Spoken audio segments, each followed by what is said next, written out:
그 이은혜에 대해서 판결이 내려졌는데 이제 무기징역이라고 했죠. 이것은 사실상 현재 현행 뭐 최고의 최고형이죠. 법정 그러니까 물론 사형이란 게 뭐 있기는 있습니다만은 극히 선고도 안 되고 있고 사실상 실시도 안 되고 있고, 예? 이런 상태에서 무기징역의 아주 최강의 형벌이 내려졌는데, 이것에 대해서 범죄를 당한 건 뭐 누구나 다 악합니다. 악한 사람, 뭐 이 전체 범죄자에서 한 딱 절반 정도에서 절반 이상 되면 전부 아마 극악해서 치를 떠는 정도의 수준의 범죄일 겁니다. 이제 전체 이제 범죄자 중에서 그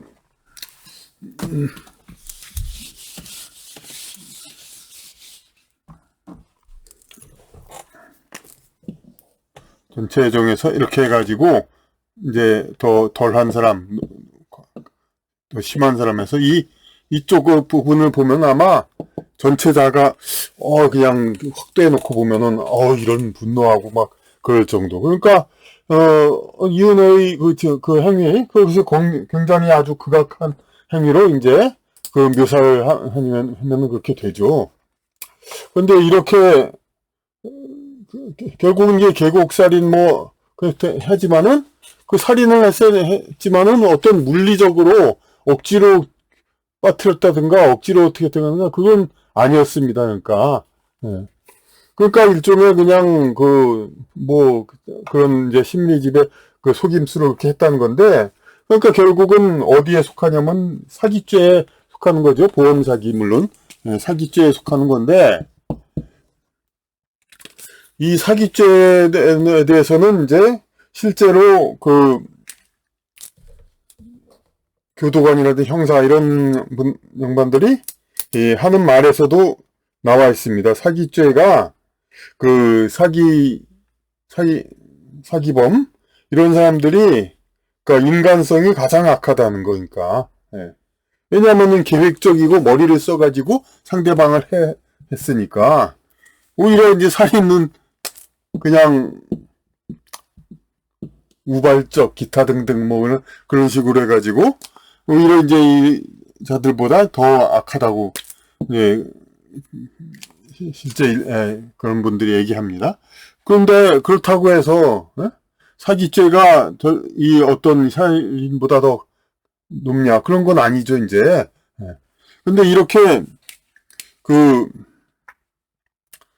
이게 아무리 악하다 하더라도 최근엔 보이스피싱 그런 것들 얘기들 보면 정말 우리는 분노할 수밖에 없죠. 왜 이렇게 머리를 써가지고 이렇게 사람들을 괴롭히고 그렇게 하느냐. 근데 이거에 대해서 우리는 어떻게 주의사항 같은 것이 있고 어떻게 하면 이것을 피할 수 있느냐 하는 여러 가지 생각이 있죠. 그러니까 이 사기죄는 사기에 관해서는 우리는 자꾸 생각을 하고 어떻게 이것을 피하려고 애를 쓰다 보면 우리는 이게 극복이 가능한 겁니다, 이거는. 그러니까, 일종의 이겁니다. 그러니까,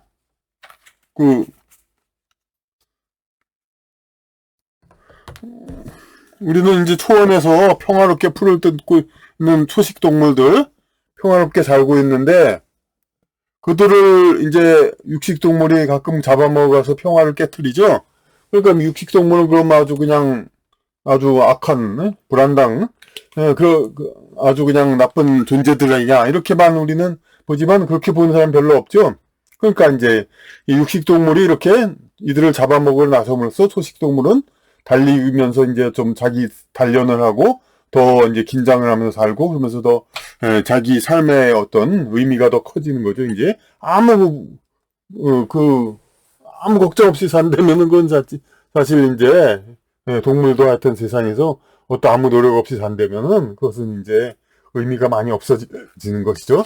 그러니까 이 육식동물의 어떤 것을 우리가 이제 생태계상에서 절대 악이라고 보지 않죠. 그러니까 이들을 긴장시키는 그럼으로써 이들에게 좀 더 어떤 초식동물에게 그 삶의 긴장을 올려주는 것이 있으니까. 그러니까 이 사기꾼이라는 것들도 그러니까 우리가 악하지만은 어쨌든 이자들이 있으니까 들은 이 호시탐탐 이제 내 주머니를 노리고 여러 가지 그런 이제 어떤 정신이 해이해지면 그것을 노리는 자들이 있음으로써 우리는 더 어떻게 해야 되니까 정신을 차리고 이렇게 대처해야 되는 거죠.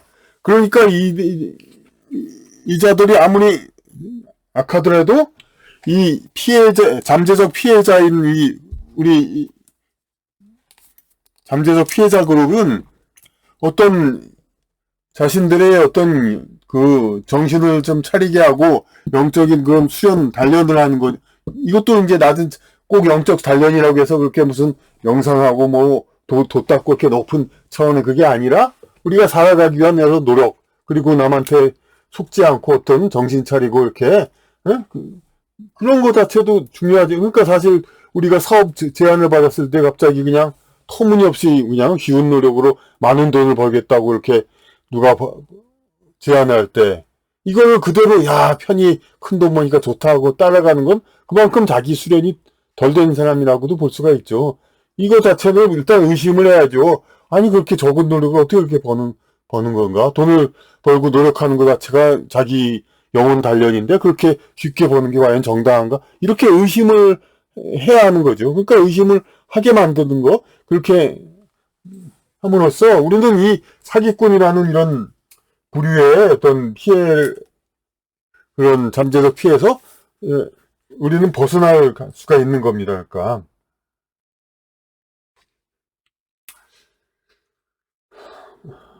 그런데 이게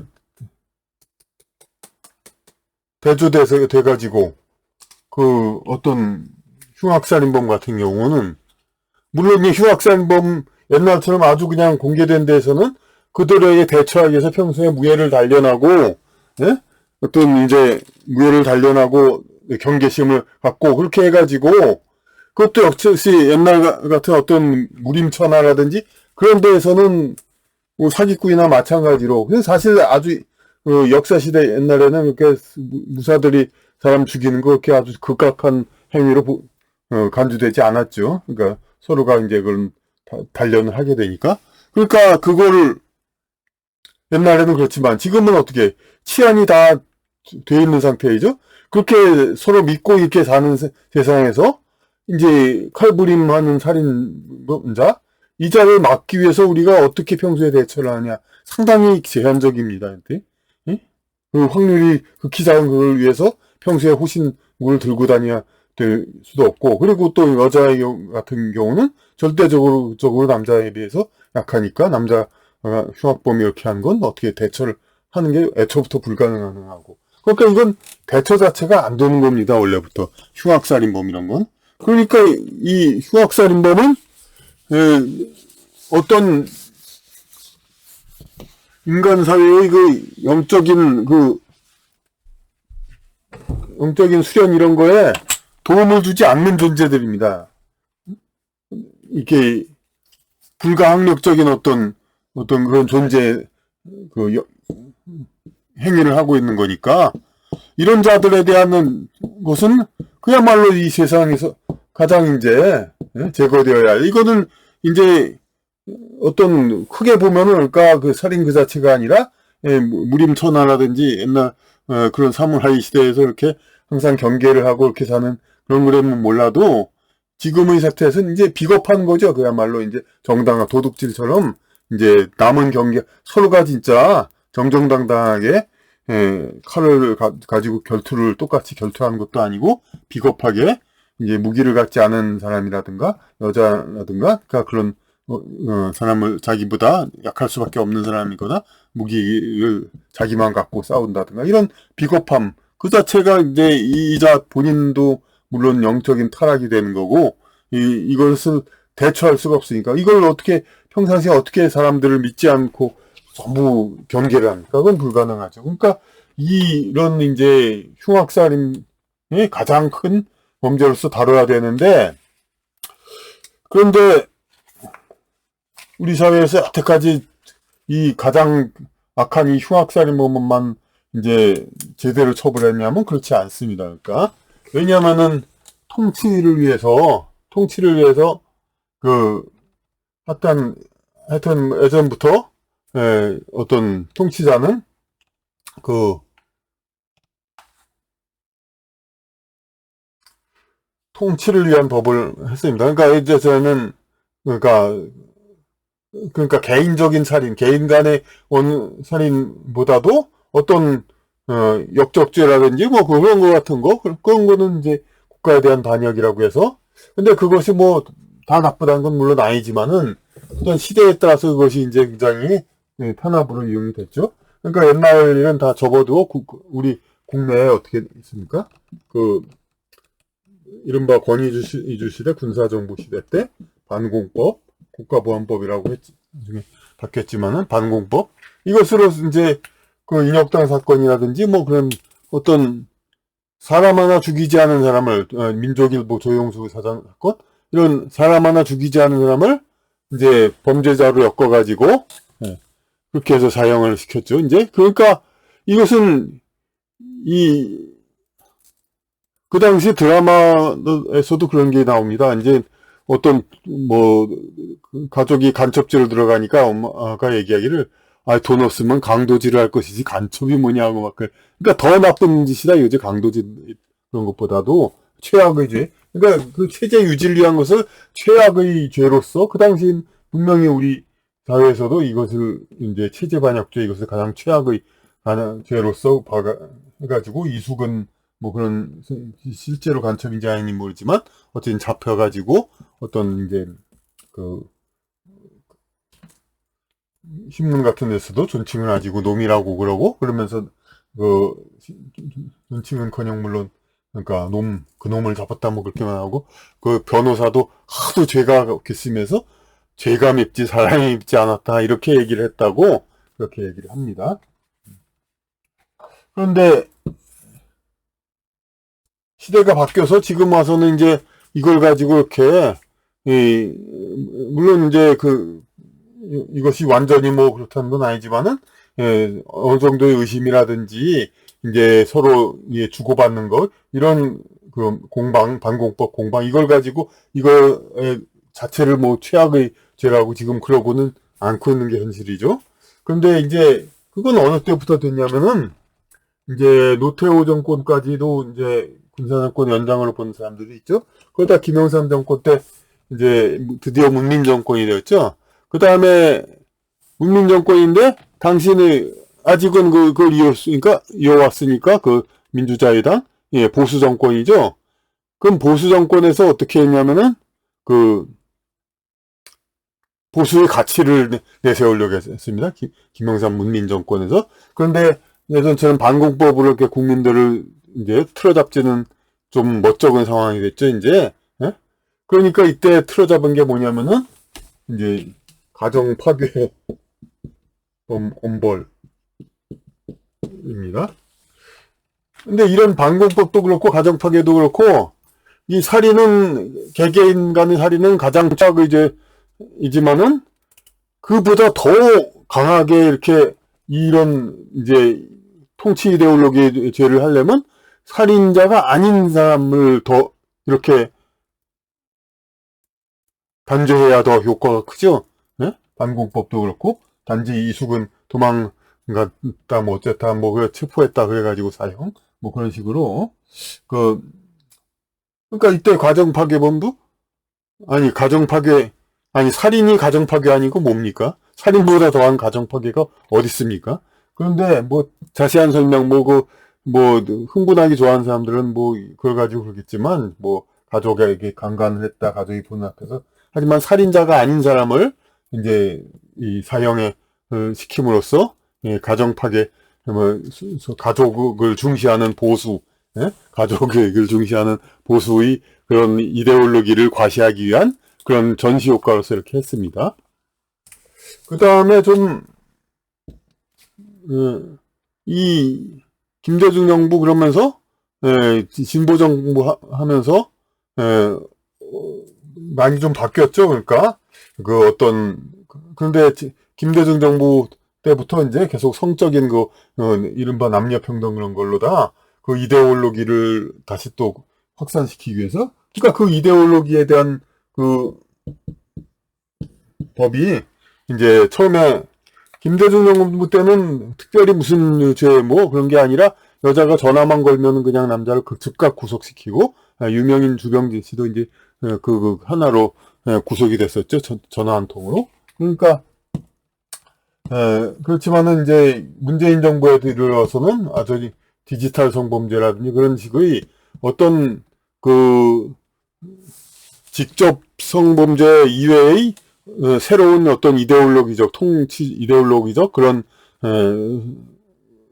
관념을 만들기 위해서 그렇게 했습니다. 그래가지고 통치 이데올로기적인 그러니까 디지털 성범죄라는 거를 아주 통치 이데올로기로 사용해가지고 아시다시피 그 조주빈 그 어떤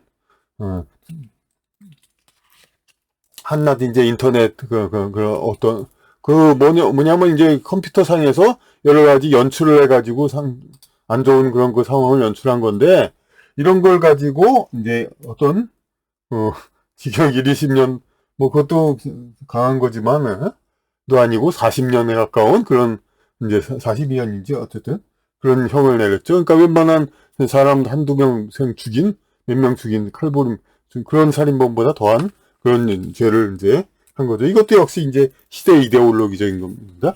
그래서 지금 그런데 여기에 더해서 지금 새로 이슈화하고 있는 게 그러니까 사법부가 이렇게 시대 이슈에 자꾸 이렇게 따라가는 그런 거 이제 디지털 성범죄 혹은 또 안희정 지사의 그런 무슨 성적 감수성 뭐 그런 여러 가지 신종죄를 많이 만들어서 시대적인 통치 이데올로기를 자꾸 형성하려는 게 사법부의 뭐 추세인데 지금 이제 뭐 용어도 별로 마음에 안 드는 가스라이팅 그러니까 심리 지배 뭐 이런 그런 거를 아주 엄단한다 이거죠. 근데 이걸 가지고 그 내용은 뭐 인터넷에 다 나왔으니까 다들 찾아보시면 알면 되는 거고 이걸 그렇게 악하다고 이렇게 소문을 내고 그랬었는데 이것이 그러니까 이건 분명히 물리력을 행한 것이 아닙니다. 그러니까 코너에 모아서 뭐 살인 칼부림을 한 것도 아니고 칼부림을 한 이재명 대표의 조카도 십몇 년 칼부림 살인을 어떻게 그냥 불가항력이죠. 여자가 어떻게 칼 들고 덤벼드는 남자를 이깁니까? 그건 아무리 영성 수련을 해도 안 되죠. 영적 수련 노력을 해도. 그런 그런 극악의 죄도 십몇 년을 곧 출감한다고 합니다. 그런데 계곡살이 그거는 그러니까 그 사람이 물론 또 이런 어떤 정신지체자 뭐 그런 사람을 계속 이용한 거 그건 또 다른 대로 또 죄가 다른 차원에서 도 중범죄가 되겠습니다만은 피해자는 또 그런 사람도 아니었죠. 그러니까 어떤 생활 경제활동 능력이 되는 그런 사람이었죠. 그러니까 뭐냐면 그 사람을 잘못했다는 게 아니라 어떤 아가페적 사랑에 빠졌다든가 기타 여러 가지로 정신적인 문제가 있었던 상태인데 이것을 우리가 사기에 걸리지 않도록 우리는 노력해서 이런 걸 빠져나가야 됩니다. 우리가 이제 여자 상대방에 대해서 그냥 뭐 어떤 남자가 그냥 막 뭐 해당한 대로 다 해주고 아파트 사주고 집 사주고 뭐 하고 그러다가 생애를 망치고 이런 경우 많이 있잖아요. 그러니까 그럼 이런 거나 마찬가지로 그런 노력을 항상 우리는 해야 됩니다. 그러니까 상대방에게 자꾸 이렇게 저도 뭐 옛날에 그런 적이 있습니다. 누가 부산에 있는 사람이 한번 자기 만나러 이제 오라고 그러고 부산에 와가지고 자기를 데려가서 서울에 갈 일 있으면 같이 데리고 와서 서울 오고 그래가지고 다시 부산에 바래다 주러 같이 타고 내려갑니다. 그런 적이 있고 그랬습니다. 그러니까 그런 걸 한참 사랑에 빠진다든가 뭐 어떤 관성에 계속 있다 보면 그렇게 하다가 자기가 정신을 차려야죠. 그러니까 이러면 안 된다는 거를 이렇게 해야 되는 건데 그러니까 그 영적인 성장을 거쳐서 자기가 찾아야 됩니다. 그래서 극복을 해야 됩니다. 그러니까 이 극복의 여지가 있는 범죄 이런 거는 우리가 냉정하게 말해서 피해자도 책임이 있는 겁니다. 그러니까 이거에 대해서 절대적인 최악의 어떤 죄를 이게 묻는다는 것은 이건 그러니까 인간의 영적 성장을 계속 추구하고 그것을 도와야 할 법제도 법 철학에서 거기서 어긋나는 겁니다. 그러니까 그러면 여기서 이제 그럼 결론적으로 왜 이은혜한테 이렇게 엄청난 중범죄, 하나의 사기죄이고 그 사기죄에 불과한 건데 그 내려졌는가에 대해서 우리는 제가 한번 정리를 다시 또 해보면은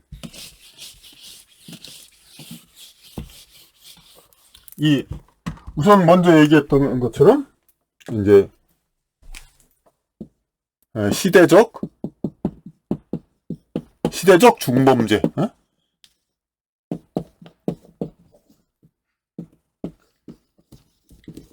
시대 중범죄 만들어서 이슈화하는 거, 그러니까 과거에 반공법, 가정파괴범, 디지털 성범죄 이런 것처럼 이제 시대적인 중범죄, 이건 꼭 특정 정권하고는 별 관계가 없지만 아마 법조인들도 심심한가 봅니다. 이제 그냥 현대적인 어떤 새로운 이제 처벌, 강력한 그런 범죄가 있어야 되겠다. 그러면서 그리고 또 하나가 뭐냐면은 이거 좀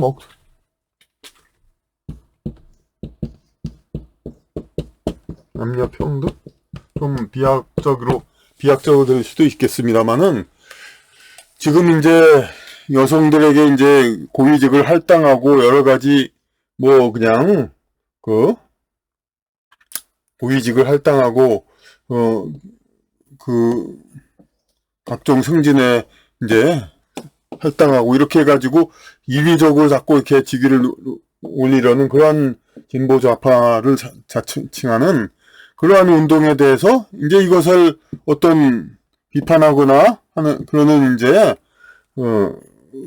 그러한 좀 하층 계급 남성들 그런 쪽의 주장은 이제 남자들은 이제 교도소에도 더 많이 가고 또 산업재해도 더 훨씬 많이 당하고 이런 여러 가지 그냥 안 좋은 것도 남자가 훨씬 더 많은데 그럼 어떻게 좋은 것만 여자가 그러냐 이거죠.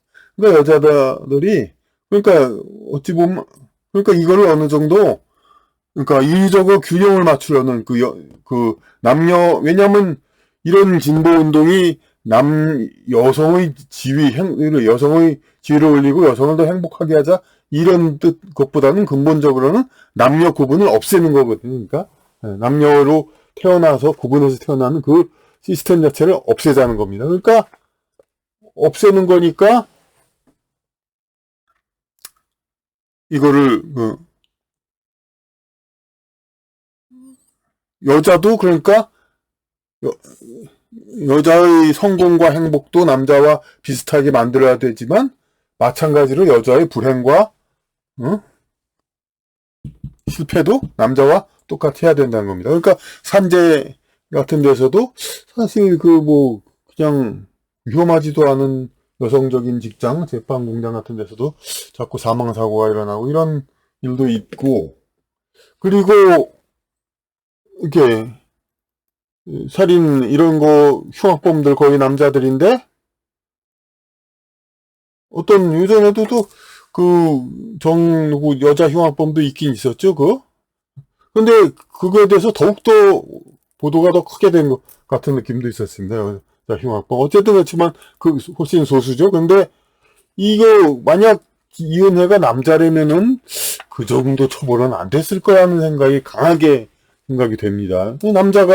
남자끼리 좀 이제 서로 싸우고 물론 이제 안희정 비슷한 위력에 의한 물론 남자가 여자가 대상으로 하면 또 나름대로 또 처벌이 있었겠죠. 그러니까 하지만 남자끼리라든가 기타 어쨌든 이은혜 같은 위상에 있는 사람이 남자였다면은 이것이 과연 그렇게 강력한 처벌이 되었을까 그렇게 좀 의심이 갑니다. 그러니까 여자의 중범죄자도 지금 사실상 이런 하나의 물리력도 사용하지 않았음에도 불구하고 이은혜를 완전히 흉악범과 동격 혹은 그 이상으로 지금 올려놓고 있는데 그러니까 여자 흉악범도 있다.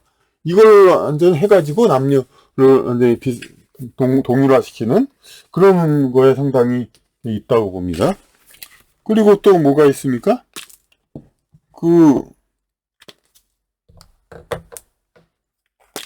이은혜의 부모는 누구입니까? 누군지는 모르지만은 알죠 다. 내가 어떤 사람인지는 러브하우스에서 나온 뭐 장애인, 둘 다 장애인이고 극빈하게 살았습니다. 그러니까 뭐 단지 그뿐만 아니라 그야말로 아무것도 아닌 사람 이하죠. 그야말로 어떤 힘을 쓰거나 어떤 사회적인 어떤 그 사람이 혹시 꼭 지적 능력이 부족하다는 것 그런 거는 확인 아니지만은 그래도 거기 텔레비 나온 거라든지 러브하우스든지 그런데 나온 걸 보면은 어떤 의지가 강하거나 적극적으로 사는 사람도 아니고 그러니까 좀 어떤 떠밀려 살고 좀 약간은 그런 사람입니다. 그러니까 이 사람이 무슨 지금 이제 악한 짓을 한 건 맞으니까 이 은혜가 그러니까 그거에 대해서 아무런 어떤 세심한 이제 문제점을 들춰가지고 이것을 이제 그러니까 비판하고 그럴 수 있는 능력은 전혀 없는 사람입니다. 그러니까 그만큼 뭐 유전무죄 그런 게 아니라 무능유죄죠. 그러니까 능력이 없으니까 가족이 아무런 이것은 저것도 반대적으로 그러니까 저번에 이제 캄보디아 출신 임산부 살해를 당했는데 정황상 여러 가지 의심 가지만 무죄가 되고 여러 가지 그랬죠. 그리고 근데 그게 뭡니까? 캄보디아 출신 그 여성은 국내에 당연히 아무 친척도 없고 에? 아마 가족한테 본국의 가족한테 얼마 위로금 한 몇백만 원 정도는 줬을지 모릅니다. 몇백만 원 줘도 그쪽 사람한테 큰 돈이 돼가지고 저 입을 다물었을 수도 있고 하여튼 가족이 그야말로 약하니까 그러니까 그것도 있죠. 그러니까 이런 삼박자 시대 중범죄의 필요성 이슈화의 필요성 그리고 여성이라는 것 여성이 남녀 중범죄 범죄자 흉악범의 균형을 최대한 맞추기 위한 거 그리고 하여튼 아무런 이해를 제기할 수 없는 그런 능력이 없는 그러한 계층의 사람이라는 거. 이 세 가지가 돼가지고 이거 뭐 악하긴 악하죠. 누가 악하지 않다고 합니까? 아니 여기 돈 100만 원, 10만 원 줬는데 이걸 갖고 도망가는 얼마나 기분 나쁩니까? 자 악한 놈자죠. 하지만 그 자를 우리가 뭐 징역 30, 20년 그럴 수 있습니까? 잡힌다 하더라도 내 돈 10만 원 갖고 도망가 얼마나 속쓰리고 악합니다. 그러니까 악하지만은 피해자를 한 번 뭐 물리적으로 공범 남자도 있지만 공범이 남자가 남자를 피해자 남자를 폭행했다 그런 얘기는 없습니다. 그러니까 그리고 물리력 하나도 실행하지 않았습니다.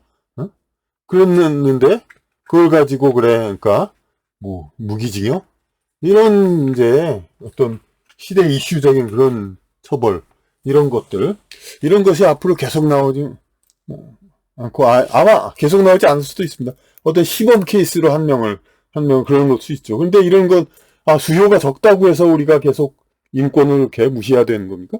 김영삼 정부에서의 수많은 살인범이 있는데도 살인범이 아닌 사람을 가정 파괴범이라고 해서 사형을 시키고 수많은 칼부림 살해범이 20년 정도 이재명 조카라든지 그렇게 당하는데 디지털로 그냥 안 좋은 거를 배포했다. 그걸 가지고 40년형을 문재인 정부에서 했고 지금도 그러니까 직접적인 가해가 없었음에도 불구하고 이렇게 무기징역을 이렇게 이런 건 그런 시범 케이스를 이렇게 단 한 명이라고 해서 이렇게 과도한 형을 하고 시범 케이스로 그렇게 묻어버리는 거 이런 거 단지 수요가 적고 그 사람이 아무 힘도 없는 사람이고 아무 대항할 능력도 혹시 없다고 해서 우리가 이렇게 인권을 이렇게 넘어가고 그래야 될 것입니까?